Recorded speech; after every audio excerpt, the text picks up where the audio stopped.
Excel worksheets can have a lot of cells, and sometimes you may find that you want to view two different parts of the spreadsheet at the same time. For example, in this spreadsheet I have a list of salespeople in the first column, but when I scroll to the right, those names disappear, which makes it really hard to see who the sales data belongs to.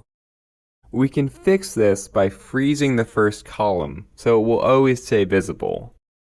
First, go to the View tab and click Freeze Panes. And you have a few different options, but we just want to freeze the first column.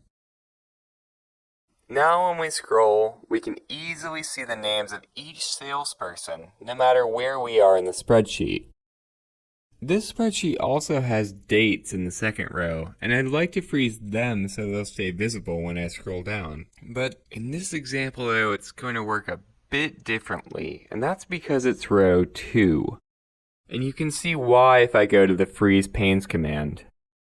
There's an option to freeze the top row, but there isn't an option to freeze just the second row by itself.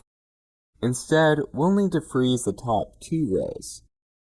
Since we've already frozen the first column, we'll first need to reset the spreadsheet by selecting Unfreeze Panes. And now you have two options. You can either select the row below the rows that you want to freeze, that's row 3 in this case, or you can select a single cell, such as B3. If you select only one cell, it will freeze the rows above it and also any columns to the left, and that's exactly what we want here. Next, go to the Freeze Panes command and select Freeze Panes. And now you can see a thin line in between rows 2 and 3, and also a line between columns A and B. When I scroll, I can see all of my header rows and columns no matter where I am in the spreadsheet. Sometimes you may need to work with different parts of the spreadsheet at the same time. There are a couple of ways to do this. One is to click the New Window command on the View tab. This will give you two separate windows, and you may need to rearrange them so that you can view both at the same time. Both of these windows are showing the same file, and we can use it to view two different parts of the worksheet. Or, if the workbook has multiple sheets, you can view two of them side by side. So I could view the 2013 sales in one window and the 2014 sales in another, which makes it very easy to compare the 2 years. If you want to go back to just one window, you can close either one by clicking the Close button in the upper right corner. You can then resize the window as needed or just click the Maximize button.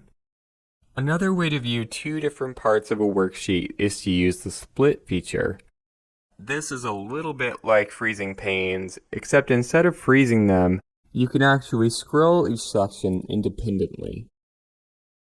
First, if you have any frozen panes, you'll need to go back to the Freeze Panes command, then choose Unfreeze Panes. Then, select the cell where you want the split to appear, usually somewhere near the middle of your spreadsheet, and then click the Split command. And now you can see that there are vertical and horizontal dividers. There are also 4 scroll bars, which we can use to scroll the different sections.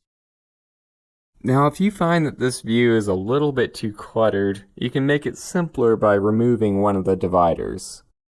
If you drag the vertical divider all the way to the left, it will disappear, and you just have a horizontal divider. Now by scrolling the top and bottom sections, we can compare the data for any 2 salespeople really easily. For example, how about David Carlson and Melissa Post? Depending on your spreadsheet, some of these view options may be better than others. In this example, the header rows and columns are really important, so the Freeze Panes feature is probably our best choice. You'll want to try all of the view options and see which one works best for your spreadsheet.